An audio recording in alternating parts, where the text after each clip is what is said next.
Bonjour tout le monde, voilà une petite présentation de la poésie du XXe siècle. Je ferai un aperçu sur la poésie à partir du XIXe siècle. Voyons un peu ce que vous connaissez déjà. La poésie du XIXe siècle est caractérisée surtout par la poésie romantique, surtout dans la première moitié du XIXe siècle, plus précisément entre les années 1820-1850. Elle est caractérisée par le lyrisme, le moi, la mélancolie, le mal de vivre, le thème de la mort, la recherche de Dieu, la glorification de la nature et surtout la mise en avant des grandes valeurs comme la grandeur, l'héroïsme et même le fantastique. Et elle est toute centrée sur la fonction du poète, comme nous l'avons vu avec Victor Hugo. La poésie romantique, donc, est une poésie de la sensibilité et d'une certaine musicalité. On assiste à l'assouplissement de l'expression versifiée, à la recherche d'une plus grande musicalité. On opère des audaces dans les mots et dans les images. On invente le poème en prose avec Baudelaire, surtout. Et il s'agit quand même de poèmes plutôt longs que la génération suivante trouvera plutôt pesants, voire même oratoires. Et bien sûr, il y a des exceptions notoires, et certains poèmes sont des pièces de référence encore aujourd'hui. Pensez par exemple aux poèmes de Victor Hugo. Les auteurs et les poètes du mouvement romantique français sont surtout Alphonse de Lamartine, qui est en fait l'initiateur, qui propose un lyrisme personnel et religieux, Alfred de Musset, sensible et émouvant, Alfred de Vigny, métaphysique et sombre, Gérard de Nerval, dense et mystérieux. Mais sur tous, c'est Victor Hugo qui domine, avec sa poésie multiforme, lyrique, épique, satirique et engagée, même sociale, métaphysique et philosophique. Après le mouvement romantique, il y a le Parnasse. C'est un mouvement qui réagit surtout contre les fusions égocentriques du romantisme. L'objectif est celui de recentrer la poésie sur le travail formel du poète. Les poètes parnassiens élaborent donc une théorie, celle de l'art pour l'art, d'après laquelle l'objectif principal du poète de la poésie, c'est de créer une œuvre artistique, un objet de beauté. Ils auront une grande influence sur les poètes suivants, et on peut constater une certaine pérennité dans l'approche parnassienne grâce au succès du sonnet qui n'a jamais été abandonné. Les représentants majeurs de ce mouvement sont Théophile Gautier, le comte de Lille et Théodore de Banville. Bien sûr, Charles Baudelaire, c'est le poète charnière de ce siècle, un des poètes majeurs du XIXe siècle, poète du monde réel et de la beauté, du bonheur et de la souffrance, de la morbidité et du péché, poète tourmenté, inadapté au monde. Ce qui le caractérise, c'est d'un côté le souci de la forme et de l'autre son réalisme, comme dans les poèmes Une charogne ou Tableau parisien. Les thèmes dominants de sa poésie sont l'angoisse existentielle, partagée entre spleen et idéal. Son chef-d'œuvre sont les Fleurs du mal, une véritable alchimie poétique exemplaire, où il dit, à propos de laquelle il dit « Tu m'as donné ta boue et j'en ai fait de l'or ». C'est lui qui pratique d'une manière décidée et définitive le poème en prose dans Spleen de Paris ou Petit poème en prose. Après Charles Baudelaire, autour des années 70-80, il y a les poètes symbolistes. Le symbolisme caractérise donc la fin du siècle du XIXe siècle et il apportait un coup sévère aux formes traditionnelles de la poésie.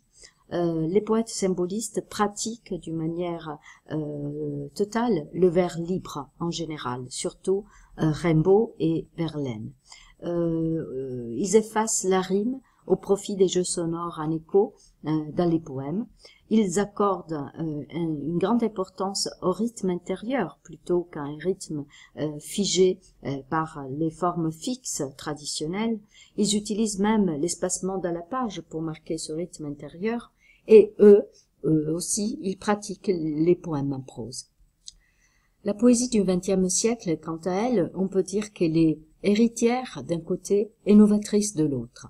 On assiste à une grande recherche de la liberté expressive qui est le souci majeur de tous les poètes, même si, à partir de la deuxième moitié du XXe siècle, c'est-à-dire à partir des années 50, elle semble en déclin par rapport à sa production précédente.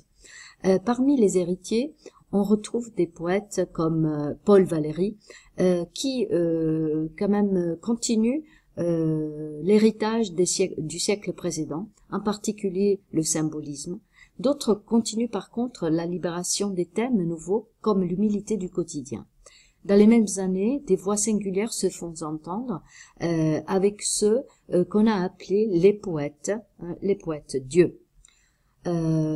Mais ce qui caractérise cette première partie du siècle, ce sont surtout la poésie des novateurs, qu'on appelle l'esprit nouveau. Max Jacob, Guillaume Apollinaire et Blaise Cendrars.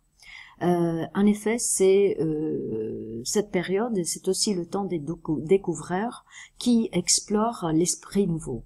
Ils associent modernité et quotidien. La rue, le voyage, la technique fait l'objet de leurs recherches. Et on assiste à l'éclatement de la forme, donc la disparition totale de la rime, de la ponctuation et du vers métré. Et ils opèrent des audaces stylistiques fortes, exploitant l'expressivité des images, du rythme et des sonorités, comme nous avons vu chez Apollinaire. Ils préfigurent les recherches plus systématiques, par exemple du dadaïsme, et ensuite du surréalisme, qui confie à la poésie l'exploration de l'inconscient. Voyons justement qui sont les poètes novateurs du surréalisme. André Breton, surtout Robert Desnos, Louis Aragon, Paul Éluard, Philippe Soupeau et René Char. À côté des novateurs, on voit que la poésie s'étiole comme courant, et après le surréalisme, effectivement, il n'y aura plus de courant unique, mais on pourrait parler davantage de individualité. Il n'y a plus d'école, plus de mouvement, et chaque poète poursuit son travail dans la solitude de la plus grande diversité. Il y a des œuvres originales et fortes, et parfois la poésie se fait obscure, voire hermétique. D'autre part, la poésie quand même revient à la réalité, aux lieux, aux choses, aux êtres familiers, tout en continuant à s'interroger sur le monde, sur l'homme et sur elle-même. Voilà une grande quantité de poètes, parmi lesquels je citerai Jean Cocteau, Henri Michaud, surtout Jacques Prévert, Francis Ponge, mais aussi les poètes de la négritude, Aimé Césaire et Léopold Sédar Senghor, qui ont proposé une nouvelle poésie, la poésie venant d'Afrique et traitant le thème de la négritude, justement.